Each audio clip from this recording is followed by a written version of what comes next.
We have some fresh data mine information from Otriux. The parry time isn't working as intended, and why aren't we seeing more tier 5 basics in the side quests? Yes, welcome back to Marvel Contest of Champions news for Monday. I've had a haircut and I'm feeling rather bloody spiffy, especially because M said yes. I asked her to marry me and she said yes, so yay. But without further ado, let's get into these Marvel Contest of Champions news stories. We kick off this week's news with the following information. So as you know, Black Widow, Clairvoyant, is going to be put into the featured 5-star. Obviously, it's been the freshest one that's going to be put in. But she's also joined with the likes of Carnage, Daredevil, Dormammu, Hela, Invisible Woman, Iron Fist, Iron Patriot, Juggernaut, Moon Knight, Mysterio, approximately Midnight, Red Hulk, Rocket Raccoon, Rogue, Sabretooth, Spider-Man Stealth Suit, Storm, Sunspot, Taskmaster, Thor, Void, Warlock, or Yellow Jacket. Unfortunately, there seems to be a lot of tosh and a lot of rubbish in order to get something remotely good. But if you're looking for that nostalgia of picking up that classic Thor, then go for that Thor. You got Void, you got Warlock, still good champion. Spider-Man Stealth Suit is a good champion. It wasn't really one that I particularly enjoyed, but still a good champion. Sunspot is a good champion as well, so that's positive. Red Hulk, approximately Midnight, Mysterio, Rogue, Sabretooth. Sabretooth is obviously better than Rogue, and Sabretooth is a fantastic champion. Also, look out for the likes of getting definitely Black Widow. Personally, I might pick myself another featured 5-star from the previous pool, so the one currently running before this one sets in. I just feel that there's too many bad champions to dodge, as opposed to the last one where there was actually some alright champions. Also, some other information coming our way is that the next champion for for next month is going to be Diablo. Good luck, everybody. Now the news, and if you enjoy these comic book covers, and by the way, if you're interested in finding out my full Marvel comic book collection, I will be posting a video that will be on the 1st of October to coincide with the 80th anniversary that showcase my more valuable collection, including a piece that I have that I didn't realize was worth $120, but there's more on that video on the 1st. However, though, Kabam have been adding to this, and there's been this fantastic cover here for the Incredible Hulk featuring Wolverine, which is a comic book I do want to get. Hulk issue 181. If anybody's feeling generous, last time I think it was about £600. So yeah, maybe I'll ask for that as a dowry for my wedding to M. Culturally, I think only people in India may get that as a funny reference. Anyway, moving on. This other image here, I do actually quite like. I haven't checked out to see whether or not this is. I think this is like is it like Marvel fanfare? Like this is actually featured. I don't know. I've not seen this comic book, the classic one, but it is obviously before my time. If it is the case, it would be the 1940s and kind of going upwards. So still pretty cool what Kabam are working on, and more to come hopefully in the coming weeks. Oh no, tell a lie, I found it, except for it's with a different type of Black Widow. I'm confused here whether or not this is the Natasha Romanoff version or this is the other one. I am confusion. Our next story focuses on the special buttons. If you remember back coming into about a couple of months ago, we saw an issue with the button placements being a little bit skewy, a little bit off, and also was interrupting a lot of the general attacking formats that players had. Whether or not you were trying to swipe back, then you might be hitting a special button and you didn't want to do that. Well, there is a final resolution to this. Back on the 12th of September, Vidius said that they were looking into this and identified that the problem was iPhone 6 and up, but couldn't really give a date and time as when this would actually be sorted out or fixed. However, though, yesterday Vidius said we'll be sending out a fix to reinstate the size for the buttons to those seeing them smaller. This fix won't be until a full update, but it's coming. Thanks for the patience while we got this sorted. I just thought it's going to be weird when I go to New York and I'm doing Marvel Contest of Champions news, because I'd be like, I'd be doing like reporting, wouldn't I? I'd be like, well, what have you got to say about this fix? No comment. Oh, the science only incriminates you further. Oh, what a weird life I live.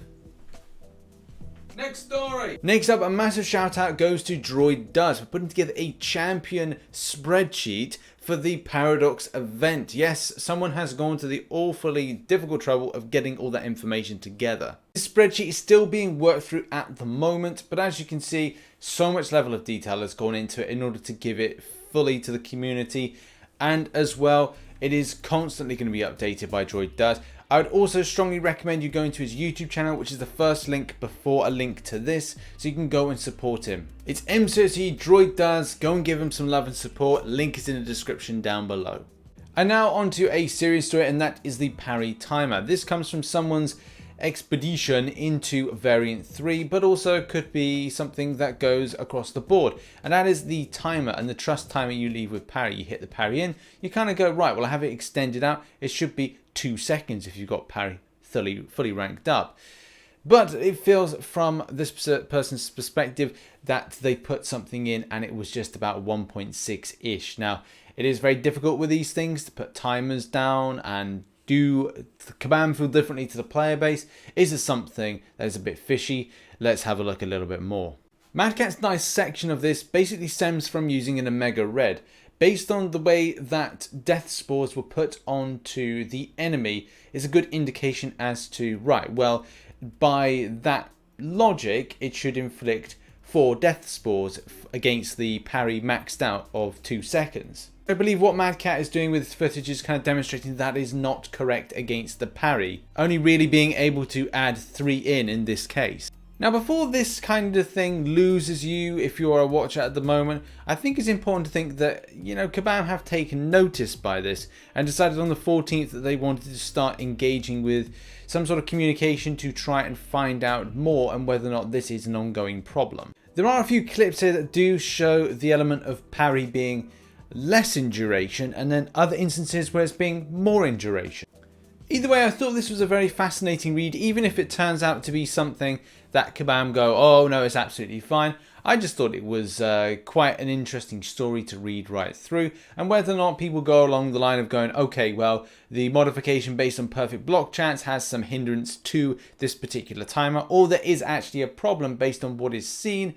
That is something that is quite interesting to see this discussion point, and also like a decent test. And also Mad Cat does welcome other people to then dispute the other claims, so it's very scientific-y, but very, very interesting. Now let's move on to tier 5 basics. So as you know from a lot of the quests that we've had recently, the side quests, we've not seen too much tier 5 basic catalysts actually be putting any of these side quests. Obviously back in the day, and I always say this, negative zones, negative zones were so amazing, and obviously they were great ways of getting that tier 5 basic. But when it comes to most recent stuff, we haven't seen anything. Even with the recent stuff with the Spider-Man event, also the Sinister Labs event, you know, there's just none in. Where are they? It's all gone. And people feel very indifferent about this. Some people want it. A lot of people are like, nah, Kabam will just do what they want with it. And maybe we'll see different events in the future where we receive it. But hey, Kabam Mike has something to say on the matter. So even though this was at the start of the month, or really kind of like a week and a bit ago, Kabam Mike had to say this particular event is all about celebrating the breadth of Marvel characters. So it's all focused on crystals and crystal shards. You'll notice that not only is there no tier 5 basic, but there are no rank up materials at all.